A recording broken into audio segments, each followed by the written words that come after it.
Hello friends, welcome to my YouTube channel Smart Knowledge World. Friends, आज के video में हम फिर से एमएस एक्सेल के अंदर एक नया फंक्शन सीखने जा रहे हैं और उस फंक्शन का नाम है काउंट फंक्शन। जी हाँ, आज मैं आपको काउंट फंक्शन के बारे में बताऊंगी कि काउंट फंक्शन को हम एक्सेल में कहाँ पर यूज़ करते हैं, उसके क्या यूजेस हैं और काउंट फंक्शन को हम किस किस तरह से यूज़ कर सकते हैं। काउंट का मीनिंग तो आपको पता ही है, काउंट का मतलब होता है गिनना। तो काउंट फंक्शन एमएस एक्सेल में किस किस तरह से किन किन चीज़ों को काउंट करके हमें बताता है, उसको कैसे हम यूज़ करते हैं, यानी कि काउंट फंक्शन का क्या सिंटेक्स होता है। सिंटेक्स का मतलब जैसे मैंने आपको लास्ट वीडियोस में बताया था कि सिंटेक्स का मीनिंग होता है कि हम अपने फंक्शन को कैसे लिखते हैं, उसको कैसे यूज़ करा जाता है ताकि हमारे फंक्शन में कोई एरर नहीं आए और वो हमें सही रिजल्ट रिटर्न करे। तो फ्रेंड्स, आज का वीडियो मेरा इसी टॉपिक पे बना हुआ है और वीडियो को देखने से पहले अगर आपने चैनल को अभी तक सब्सक्राइब नहीं करा तो मेरे YouTube channel Smart Knowledge world को जरूर सब्सक्राइब करें और पास वाली नोटिफिकेशन बेल को जरूर दबाइएगा ताकि आने वाले वीडियोस आपको इजीली देखने को मिलते रहें। तो आते हैं हम अपने टॉपिक पर और हमारा जो टॉपिक है वो है काउंट फंक्शन। तो फ्रेंड्स, काउंट का मीनिंग होता है गिनना और एक्सेल में हम काउंट फंक्शन का यूज करके किस किस चीज़ों को काउंट करते हैं वही मैं आपको डिटेल में बताती हूँ। हम बात करते हैं सिंपली काउंट फंक्शन की। जी हाँ, अगर हम सिंपली काउंट फंक्शन यूज करते हैं तो काउंट फंक्शन हमें रिटर्न करता है total number of cells that contains numeric values. तो काउंट फंक्शन हमें उन सेल्स के नंबर्स को टोटल करके रिटर्न करता है, यानी कि हमें ये वो वैल्यू रिटर्न करेगा कि टोटल हमारे पास रेंज में कितने सेल्स ऐसे हैं जहां पर हमारे पास न्यूमेरिक डेटा है, न्यूमेरिक वैल्यूज हैं। न्यूमेरिक का मीनिंग कि कोई भी ऐसा वैल्यू जो 0 और 9 के डिजिट के कॉम्बिनेशन में बना हुआ है।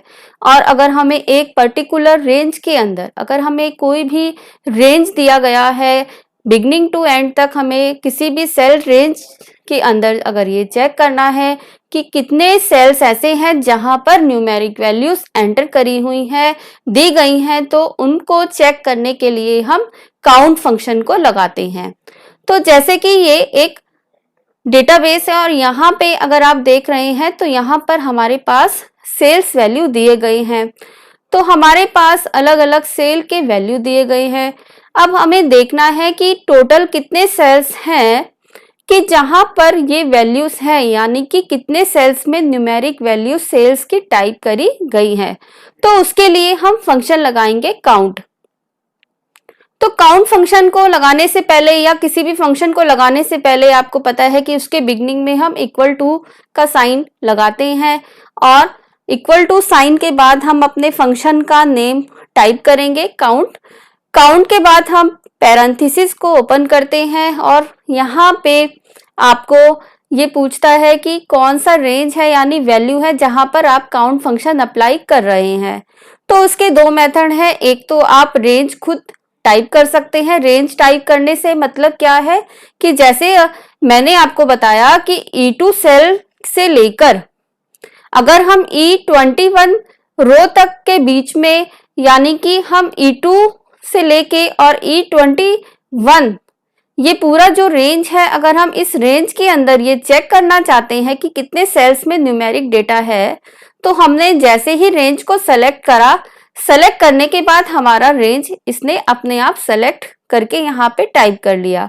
तो टाइप करने के बाद जैसे ही आप यहाँ पर अपना रेंज सेलेक्ट करेंगे, अपने आप एक्सेल उस रेंज को ले लेता है और आप ब्रैकेट को जैसे ही बंद करते हैं और आपने एंटर को प्रेस करा तो इसने हमें रिटर्न करा 20, यानी कि टोटल 20 सेल्स ऐसे हैं जहां पर हमारे पास न्यूमेरिक डेटा है, न्यूमेरिक वैल्यू है। तो इस तरह से आप रेंज को दे सकते हैं खुद लिखकर भी और सेलेक्ट कर भी। अगर आप सेलेक्ट करेंगे रेंज को तो रेंज अपने आप वो ले लेता है फंक्शन के अंदर और आप फंक्शन के अंदर रेंज को खुद भी टाइप कर सकते हैं। यहाँ पर अगर आप लिखते इक्वल टू काउंट E2 से लेके E21, यानी अगर आप रेंज टाइप करना भी चाहते हैं तो वो रेंज आप टाइप भी करके उसको दे सकते हैं। तो टोटल नंबर ऑफ 20 सेल्स ऐसे हैं जहां पर न्यूमेरिक डेटा है। अगर हम किसी भी सेल पर जाकर किसी भी वैल्यू को हम वहां से डिलीट करते हैं तो ऑटोमेटिकली अगर आप देखते हैं तो रिजल्ट चेंज होने लगता है। जैसे मैंने इस वैल्यू को फिर से यहां से रिमूव करा तो हमारा रिजल्ट चेंज हो रहा है, क्योंकि अब जो नंबर ऑफ टोटल सेल्स हैं जहां पर न्यूमेरिक वैल्यूज हैं वो 18 हो गए। जैसे ही हम किसी भी सेल पे जाकर किसी भी वैल्यू को टाइप करते हैं, हम न्यूमेरिक वैल्यू लिखते हैं तो हमें ऑटोमेटिकली रिजल्ट, उससे रिलेटेड जो रिजल्ट है वो रिफ्लेक्ट हो जाता है सेल के अंदर जहां पे फार्मूला टाइप है। अगर हम यहाँ पे कोई by mistake alphabetical value type करते हैं, अगर हम कोई भी टेक्स्ट एंट्री टाइप करते हैं तो काउंट फंक्शन इसको इंक्लूड नहीं कर रहा टोटल नंबर ऑफ सेल्स में, बिकॉज मैंने आपको बताया था कि काउंट फंक्शन हमें वही total number of cells return करता है जहां पर हमारे पास न्यूमेरिक डेटा है, न्यूमेरिक वैल्यू है। तो ये था काउंट फंक्शन।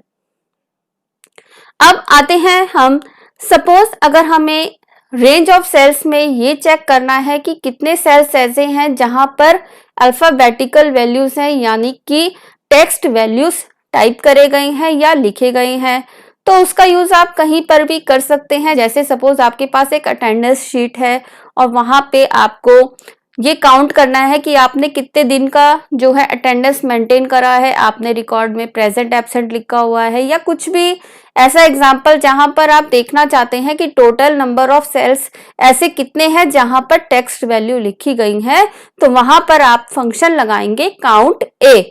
आप काउंट के साथ ए को भी लिखेंगे, ए मीन्स अल्फाबेटिकल वैल्यूज। अब हम चेक करेंगे कि हमारे पास जो गिवन रेंज है वहां पर टोटल कितनी अल्फाबेटिकल वैल्यूज लिखी गई हैं, टेक्स्ट वैल्यू लिखी गई हैं।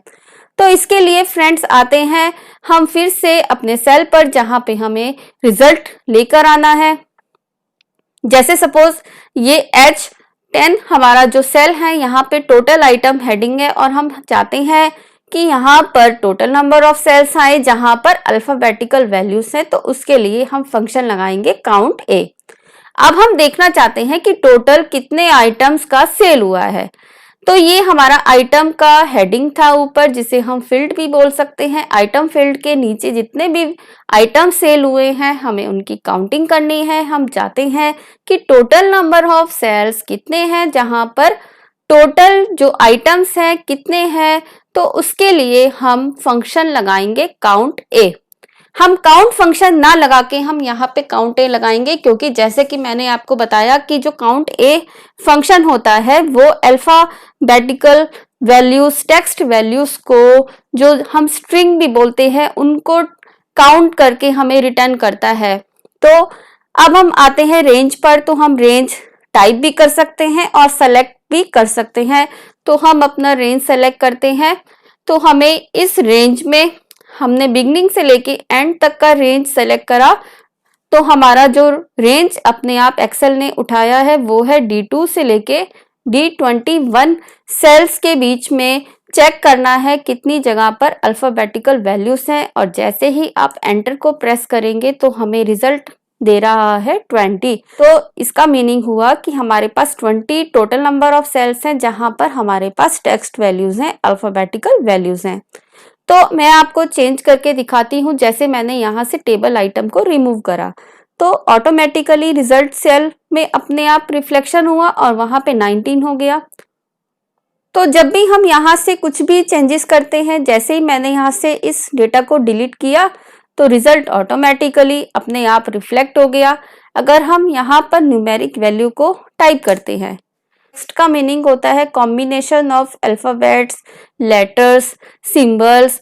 तो आपको पता लग गया होगा कि जो काउंट ए फंक्शन है और जो काउंट फंक्शन है उनमें क्या डिफरेंसेस है। Count function only numeric values को ही काउंट करता है, और जो काउंट ए फंक्शन होता है वो काउंट ए फंक्शन क्या करता है, ये टेक्स्ट वैल्यूज को, total number of text values cells कितने हैं उनको हमें रिटर्न करके देता है नंबर ऑफ सेल्स को। फिर आते हैं फ्रेंड्स हम अपने नेक्स्ट फंक्शन पे, और ये फंक्शन है काउंट ब्लैंक। ब्लैंक का मीनिंग होता है खाली, एम्प्टी।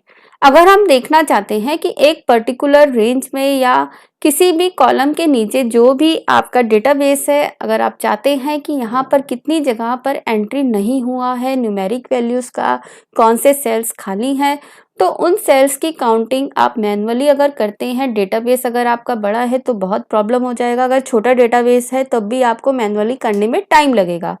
तो उस चीज़ को शॉर्टली अगर हम करना चाहते हैं तो हम फंक्शन लगाएंगे काउंट ब्लैंक। हमने फंक्शन लगाया काउंट, साथ में हम ब्लैंक लिखेंगे।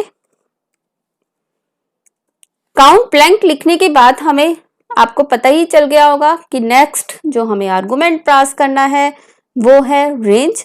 आर्गुमेंट का मीनिंग होता है फ्रेंड्स, जो भी हम फंक्शन लगाते हैं और जैसे ही हम राउंड पैरेंथेसिस को ओपन करते हैं और बीच में जो भी वैल्यू हम पास करते हैं फंक्शन के रिजल्ट को लाने के लिए, उनको हम आर्गुमेंट बोलते हैं। तो काउंट ब्लैंक फंक्शन के स्टार्ट करते ही हमने यहाँ पे रेंज को हमें पास करना है। जैसे हमें सेल्स के इस कॉलम में ये चेक करना है कि टोटल नंबर ऑफ सेल्स कितने ऐसे हैं जो खाली सेल्स हैं। तो जैसे ही हमने एंटर प्रेस करा तो हमें रिजल्ट मिला 0, बिकॉज हमारे पास जितने भी सेल्स हैं यहाँ पर सबके अंदर वैल्यूज फिल हैं। सपोज अगर हम जाके किसी भी वैल्यू को यहाँ से डिलीट करते हैं तो हमारा रिजल्ट हुआ 1। हमने फिर से एक वैल्यू डिलीट करा यहाँ से और हमारा रिजल्ट ऑटोमेटिकली चेंज होता जा रहा है, क्योंकि आपका जो भी रिजल्ट है वो लिंक्ड है इस सेल से, क्योंकि इस सेल में आपने जो फंक्शन लगाया है काउंट ब्लैंक, और जो काउंट ब्लैंक में आपने रेंज दिया है कि E2 से लेके E21 के बीच में सेल्स को चेक करना है, तो ये फंक्शन चेक करने के लिए इस रेंज पे गया और इसने देखा कि जहां पर टोटल नंबर ऑफ सेल्स हैं जो खाली हैं वो 3 सेल ऐसे हैं जो एम्प्टी हैं। तो टोटल नंबर ऑफ सेल्स हमारे इसने हमें बताए कि ये 3 सेल्स हैं जो आपके ब्लैंक हैं। अगर आप इनके अंदर कोई भी डेटा लिखते हैं न्यूमेरिक वैल्यू, तो आपका सेल्स जो है जहां पे आपने फार्मूला लिखा है वो अपने आप देख रहे हैं कि वो चेंज हो जाता है। तो ये हुआ काउंट ब्लैंक फंक्शन। तो इस तरह से ये 0 रिटर्न कर रहा है, क्योंकि अब हमने सबके अंदर वैल्यूज को फिल कर दिया। अब आते हैं फ्रेंड्स हम अपने नेक्स्ट फंक्शन पे, और इस फंक्शन का नाम है काउंट इफ।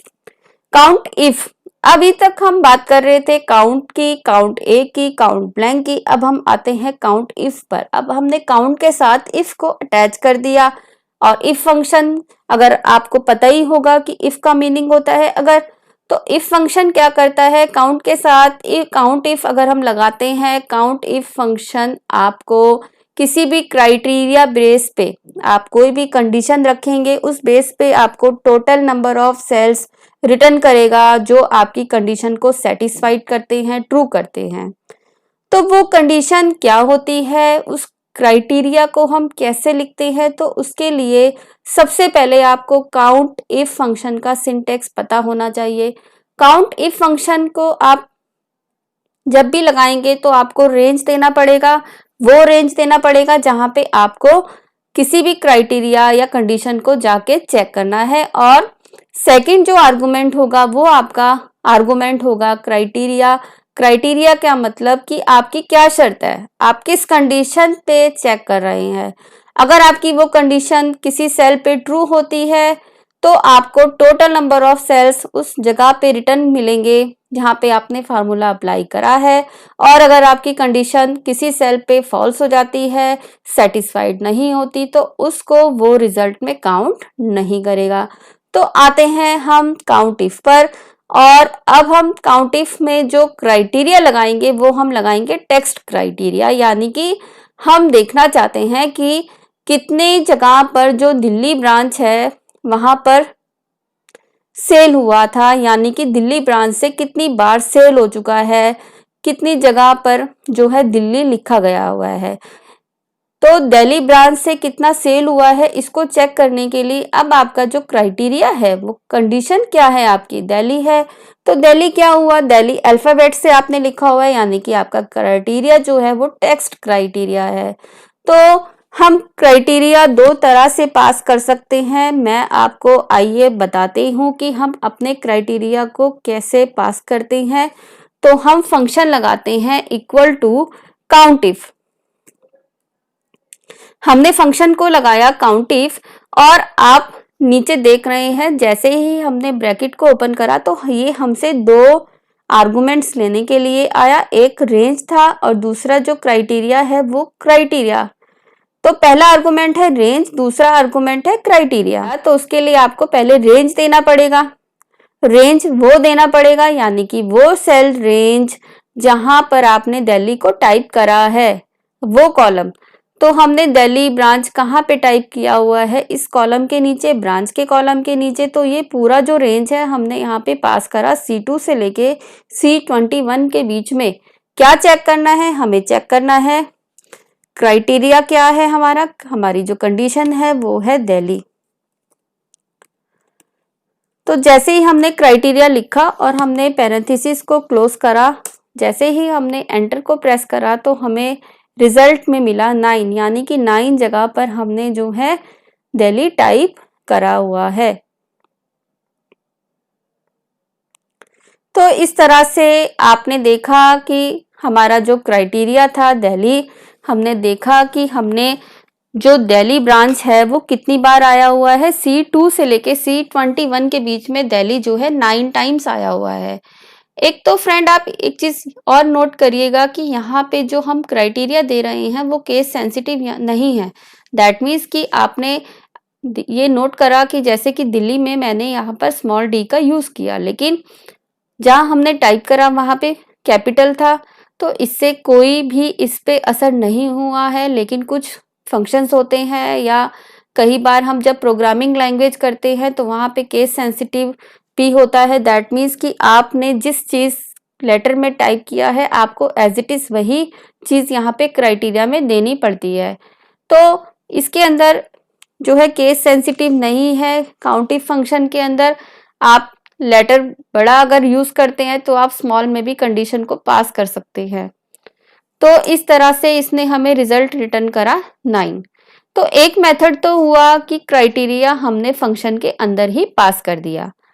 दूसरा वे क्या होता है क्राइटेरिया देने के लिए फ्रेंड्स, आप अपने क्राइटेरिया को कहीं भी लिखकर पास कर सकते हैं। और उसका क्या बेनिफिट होगा, उसका बेनिफिट ये होगा कि सपोज अगर मैं आपसे पूछूं कि कितनी जगह पर नोएडा ब्रांच जो है टाइप करा हुआ है, तो उसके लिए आप क्या करेंगे, आप बार बार फंक्शन लगाएंगे या फिर आप इस फंक्शन में जाके यहाँ पे नोएडा चेंज करेंगे तो दिल्ली का रिजल्ट चला जाएगा। फिर अगर आप मुंबई का देखना चाहते हैं तो आप यहाँ से डिलीट करके मुंबई लिखेंगे। लेकिन अगर हम यहाँ पे लिखते हैं ब्रांच और हम जिस भी ब्रांच का नेम यहाँ पे टाइप करें, अगर हम यहाँ मुंबई लिखते हैं तो मुंबई का रिजल्ट आए, अगर हम यहाँ दिल्ली लिखते हैं तो दिल्ली का रिजल्ट आए, तो उसको करने के लिए हम क्या करेंगे, हम क्राइटेरिया को पास करेंगे इस सेल के थ्रू।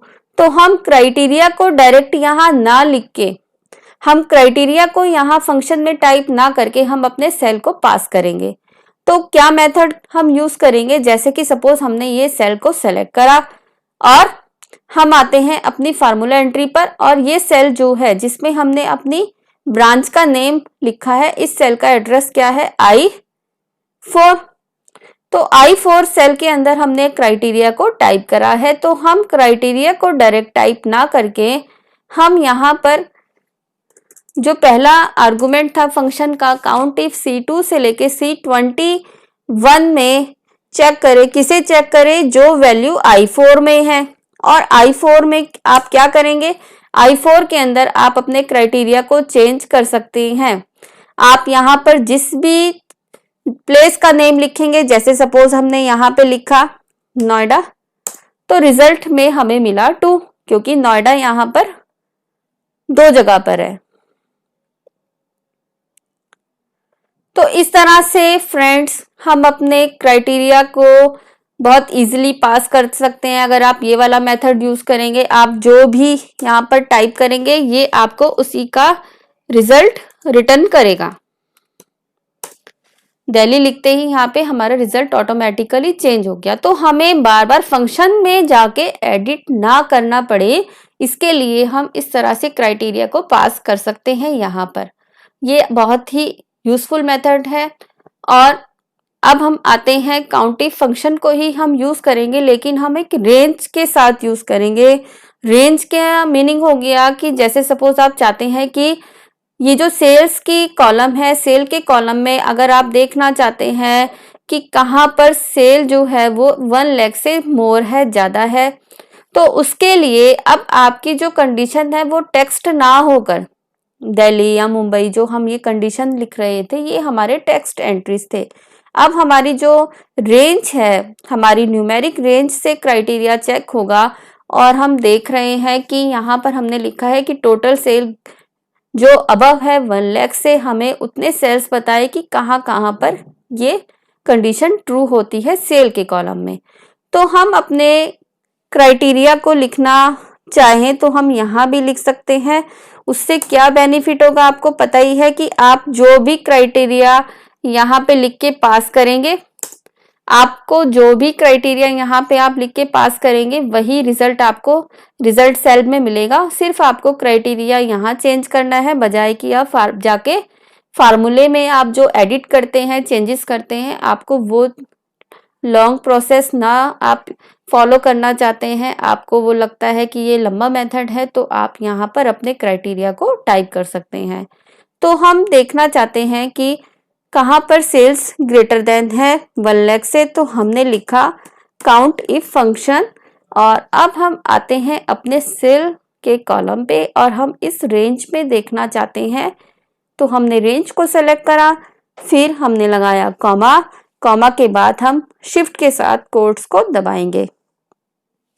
शिफ्ट के साथ कोट्स को दबाने के बाद ही हमें अपना जो रेंज है वो लिखना है, अदरवाइज हमारे फार्मूले में एरर आएगा।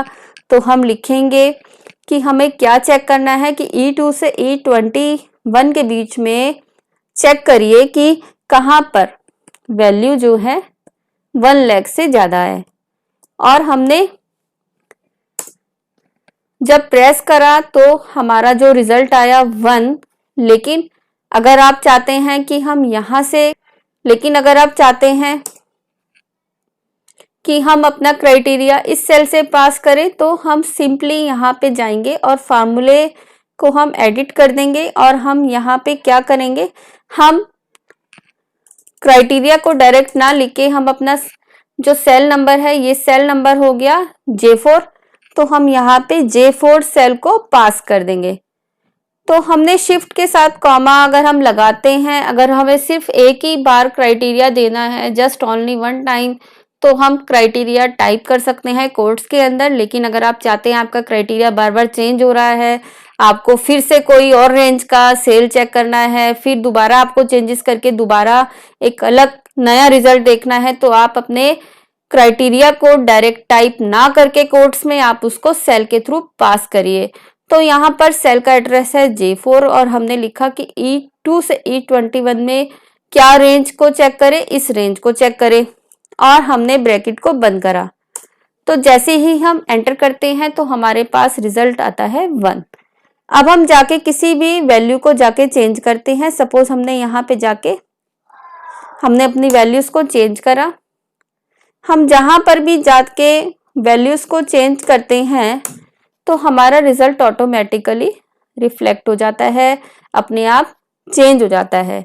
अब अगर हम क्राइटेरिया को बदल दें, हम यहाँ पे जाके क्राइटेरिया को चेंज करते हैं, हम यहाँ पे देखना चाहते हैं कि हमारी जो सेल्स है कहाँ पे लेस देन है 1 लाख से, तो हमने फार्मूला में जाके चेंजेस ना करके हमने सिर्फ उस जगह पे जाके चेंजेस करा, सेल को जाके चेंज करा जो हमने क्राइटेरिया के अंदर रेफर करा हुआ था, क्योंकि हमने J4 को रेफर किया है कि J4 पे जो भी क्राइटेरिया है, J4 के अंदर जो भी कंडीशन है, जो भी शर्त है, वो E2 से E21 में जाके इस शर्त को, इस कंडीशन को जाके चेक करे और हमें बताए कि कितने सेल्स ऐसे हैं जहां पर लेस देन 1 लाख है। तो टोटल सेल्स आ गए 17।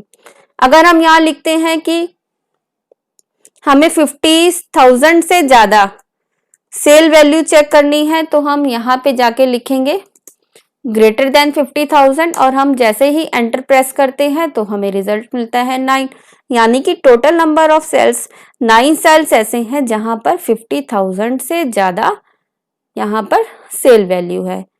तो फ्रेंड्स, आज के वीडियो में हमने सीखा कि काउंट फंक्शन को हम कैसे यूज करते हैं एक्सेल के अंदर। काउंट फंक्शन कितने टाइप्स का होता है, काउंट होता है count A, count blank, count if, और एक फंक्शन होता है काउंट इफ्स। अब काउंट इफ और काउंट इफ्स में क्या डिफरेंसेस है, काउंट इफ एक कंडीशन को चेक कर रहा है और काउंट इफ्स किस तरह से कितनी कंडीशंस को चेक करेगा, तो वही सब हम नेक्स्ट वीडियो में सीखेंगे। और अगर आपको मेरा आज का वीडियो पसंद आता है तो मेरे वीडियो को लाइक कीजिए, ज़्यादा से ज़्यादा शेयर कीजिए।